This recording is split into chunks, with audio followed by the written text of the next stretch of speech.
I am Judge Patrice Ball-Reed, and I'm an associate judge in the Domestic Violence Civil Division as well as the Elder Law and Miscellaneous Remedies Division.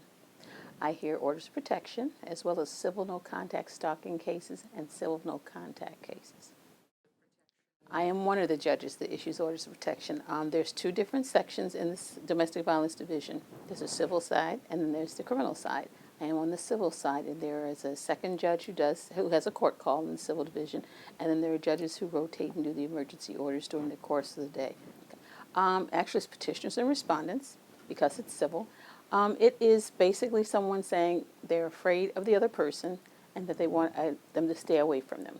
So an orders of protection is people who are related to each other by blood or marriage, or they have some kind of relationship that allows them to come. If they're a caretaker, they may come in, or if there's a grandparent and there's a problem with the grandchildren, they can come in. With a civil no-contact stalking cases, those are situations where they're not related by blood or marriage. So you get situations where there's neighbors in conflict, or unfortunately most times it's one woman who has a relationship with a guy, and now this other woman has a relationship with him. They've gotten into conflict. So I see more of those than than I should. And then the final one is a civil no-contact case where there's some non-consensual sexual contact. Well, for us, it varies. And so I would say last year I know I handled 4,500 cases. And so it varies. Sometimes I have 10 cases. Sometimes I've had as many as 72. This past week, is because I knew you were going to ask me the question, I looked back and I had about 30 each day. Okay, and is there an average length of a case in your courtroom? It really does vary because it depends on what the issues are. Sometimes they have several witnesses. Sometimes they have no witnesses. Sometimes there's attorneys. Sometimes there's not. So it just varies in terms of time. It really just depends on the people. Well, what happens is if I'm going to have a hearing and you're going to be a witness in the case, the parties are standing before me, and I ask each of them, do they have witnesses in their case? If they have witnesses, the witnesses step up.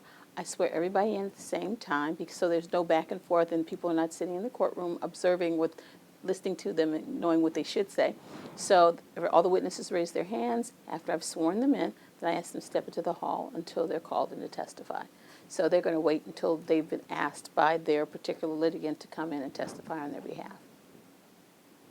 No.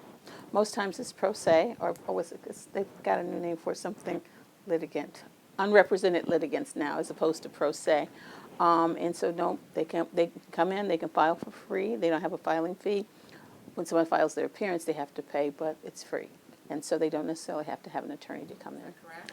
There is a new division that was, I guess maybe it's a couple of years old now, and it's basically that if someone is over 60, they can come in and get more accommodation, as it were, because for us, they get a different docket number because it's not the same as the general docket number. And they come in first on the call. They have an advocate that comes in and helps them with paperwork and things like that. Or if they're sick on a given day or they have a doctor's appointment and they can't come, then the advocate will step up on their behalf.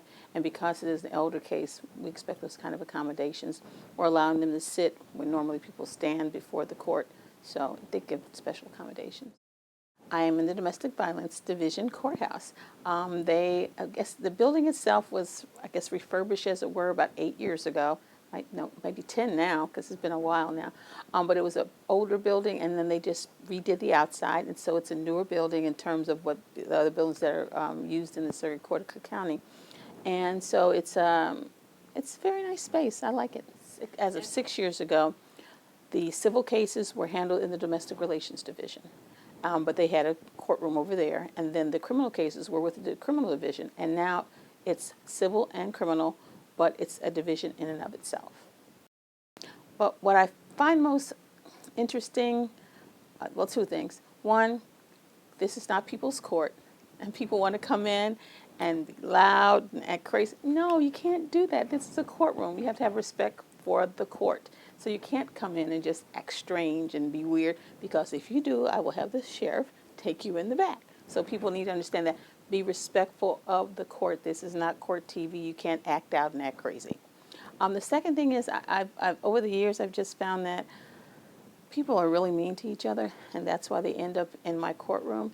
And I would say people need to be more mindful of how they treat each other and learn to dialogue, as opposed to having a conflict and coming to court to have me decide what should happen with them, because neither side is really going to like what I have to say, because that's the whole point. Somebody is not getting everything they want, and so I have to make a decision about whether, I guess as it were, what's the most important situation to resolve, because the children have to be protected. Depending on who filed the case, the petitioner has to be protected. But that's the whole point, that they need to learn to get along and learn to talk to each other.